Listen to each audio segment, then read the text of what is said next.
Hey guys, welcome back to Project Bodybuilding, and in today's video, I'm going to be giving you a full recap of the 2023 California Pro. In these videos, I usually do all the men's divisions, but the California Pro only had one division, and that was the men's open, and I will be breaking down your top 4 in that division. Of course, winning the entire show, you had Ross Flanagan, and then in second, you had Burton, and then in third, Sergio Oliva Jr., and fourth, Beef Stew, Stuart Sutherland. Let's get down to how each individual guy looked. Okay, so first up, I want to start with the two guys that were just at last week's show, the New York Pro. So let's start with the winner of the New York Pro for 2023, Tonio Burton. Without getting into the New York Pro too much, I just want to recap briefly. Tonio looks great, right? Now, the big question a lot of people had going into this is, would he be better? Looking at his physique, and I'll put up some side-by-side comparisons, he was more conditioned at the Cali Pro, and I do want to say the New York Pro lighting was a lot better, and that definitely helps all the competitors that were at New York. But I think he was a little bit more conditioned here at Cali. However, he was a lot more flat. So while he was more conditioned, you can see that he was a lot drier, especially. With the flatness, you may not appear as conditioned as if he was full. He lost a little bit of fullness, and because of that, he didn't get to show as much as his conditioning as he probably wanted to. Was he better at New York? In my opinion, I'm going to say yes. He was still ultra shredded, even though he was more shredded at Cali. He also had that fullness at New York, which made him look even better, and maybe the lighting has something to do with that. I prefer his New York Pro physique a lot more than the Cali Pro physique. That doesn't mean the Cali Pro physique was a bad physique. Not at all. In fact, it was a pretty close decision at Cali. He only lost by 2 points to Ross Flanagan. Tonio is just one of those guys that, like Dexter Jackson, isn't the biggest guy in height or just overall size. But what Dexter brought, was razor sharp conditioning and the fullness. He had great muscle belly, so he had these great proportions, and he came in super shredded all the time. And that was his calling card. So he was able to match a lot of these guys in shape and overtake them in shape and conditioning, but he was always getting outsized most of the time. But he still beat plenty of these guys, plenty of those mass monsters. And I felt that Tonio just lacked a little bit of that extra pop that he had at the New York Pro. All in all, why did Tonio lose? I really do think that his physique, compared to New York here at Cali, they were pretty close. Like, I may prefer one over the other, but in my opinion, they were pretty close. And I think if the New York version of Tonio Burton showed up, Ross would have had a big challenge on his hands. But honestly, I don't think Tonio was bad at all. And I don't really think this was a case of Tonio losing as much as it was a case of Ross winning. Tonio looked pretty good, maybe could have done slightly better, but those are the risks and problems you run into running shows back to back.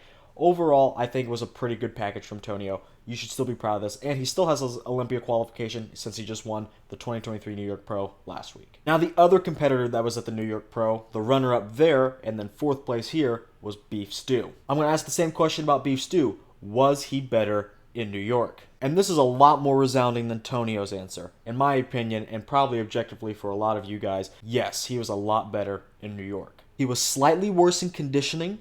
And again, this is the problem you run into with running shows, especially one's on the East Coast, one's on the West Coast. You don't have a whole lot of time. You have this massive flight, which makes you hold water.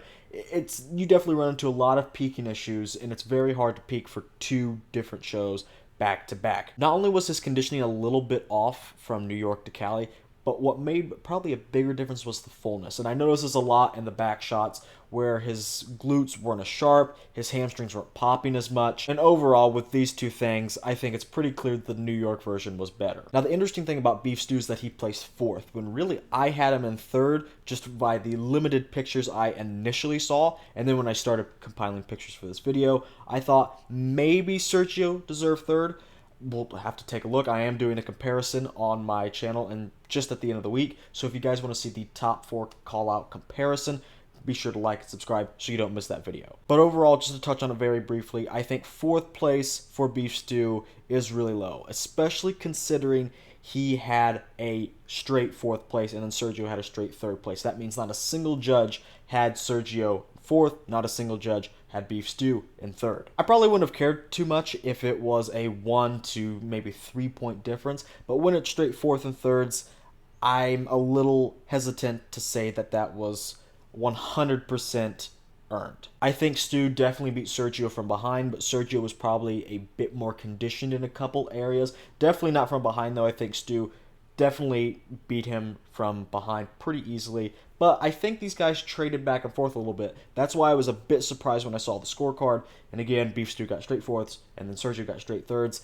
I just don't know if I buy that a whole lot, but we'll check it out in that comparison coming at the end of the week. Honestly, though, thinking about it, if New York Beef Stew would have shown up, I really do think they would have given third place to that version of Beef Stew. But we didn't get that version, and in this scenario, he placed fourth. Now, since we're talking about him so much, let's go ahead and discuss Sergio Oliva Jr. If you guys weren't aware of his situation, he had less than 36 hours between the time he got off the plane all the way from Dubai to the prejudging. He had a lot of trouble getting here in the first place, and that's why it was so last minute for him. I think he initially planned this a long time ago, but because of some legal issues, I believe there was a car accident where someone did die, and he had to stay behind in Dubai. He didn't know if he was allowed to travel or not, but he eventually did get here, but not with a whole lot of time to spare. For only having 36 hours to peak and having a long-ass flight from Dubai to LA, very long flight, it's going to make him hold a lot of water. Sergio is definitely a bigger bodybuilder. With all those things considered, with the amount of trouble it must have been to peak Sergio correctly, him and Chris Aceto definitely did a very, very good job here. Is it the best peak? Absolutely not. And he knew that going into the show. He said he's just going to make the most of it. But honestly, I think he did make the most of his peak. There were some other things I noticed, though, other than just a slightly off peak. Mainly the lack of size, or the lost size in some areas. The two biggest areas I noticed that had lost size were the legs, and a lot of people had said that even leading up to the show. But I also noticed the back. The lat insertions were always kind of high for Sergio, but they looked even worse here. And not to mention, his condition may have been good from the front, but you can tell from the back he was still holding a lot of water. But again, they made the most of it. Legs and the back are the only two body parts that really stood out to me in terms of the lost size. And I kind of saw a little bit of things, a little bit of downsizing here, a little bit of downsizing there.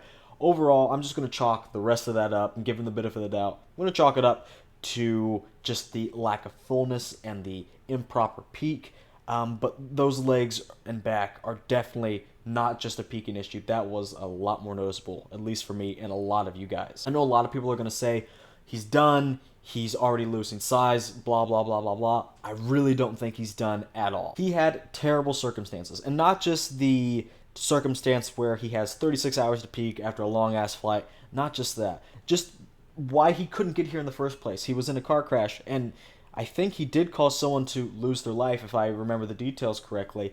And that definitely takes a toll on someone's mental state. I remember him in an interview talking about it, and he was definitely very torn up about it, as anyone would be. So I'm sure he has all kinds of things going through his head right now, and rightfully so. And I just think he's hit a little bump in the road right now.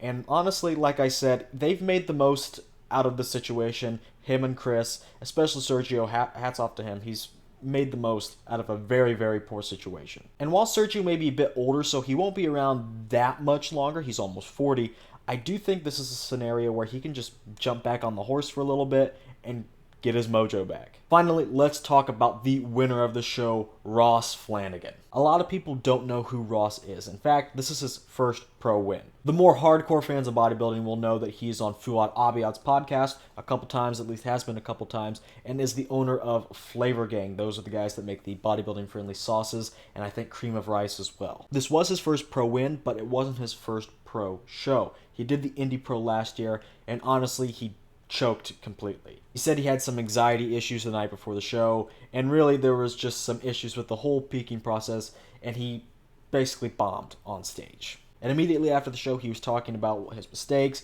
and how he wanted to get redemption, and he got it here at the Cali Pro. So how did Ross look? How was his physique?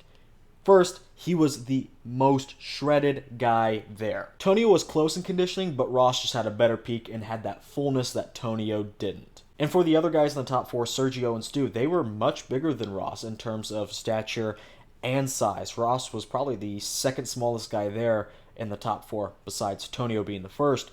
but Ross just had far superior conditioning to those guys. And at least for his frame, he was carrying a decent amount of mass. But that conditioning is really what carried him to this victory, I believe. Just take a look at the hamstrings and glutes. Those were the standout body parts, and they were absolutely amazing. Going forward, I think the only thing Ross really needs to work on if he wants to end up placing at this year's Olympia in the top 16, because I think he definitely has his work cut out for him there to even place, because we're going to have an amazing lineup this year, just like we did last year. So the only thing he needs to do is add some more size to his upper body. His legs, glutes, hamstrings are insane. The quads are also insane. The upper body just needs a little bit more size if he wants to place in that top 16. But this weekend at the Cali Pro, he had a good amount of size for the level of show that it was, and absolutely phenomenal conditioning, and that's what propelled him to this first place victory and his first pro show win. Congratulations to him, and he definitely got that much needed redemption that he was looking for.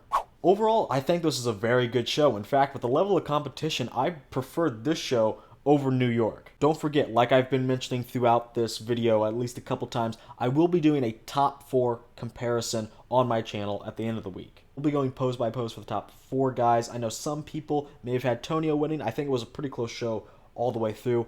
I personally would have had Beef Stew above Sergio. I know there was a little bit of discrepancies with everyone's opinions surrounding this show. It was a pretty close show, so we're just going to go, like I said, pose by pose for the top 4 at this year's show. Don't forget to subscribe and turn on notifications so you don't miss that video and any other video I put out, whether it's bodybuilding, workouts, whatever it is. Subscribe to Project Bodybuilding for more bodybuilding content. That's going to do it for me though, guys. Don't forget to like and subscribe and leave me a comment on how you thought the Cali Pro went down. Let me know how you think Ross did. Let me know if you think someone should have placed differently. Whatever it is, let me know in the comments. I'd love to hear your thoughts. And thank you guys for watching.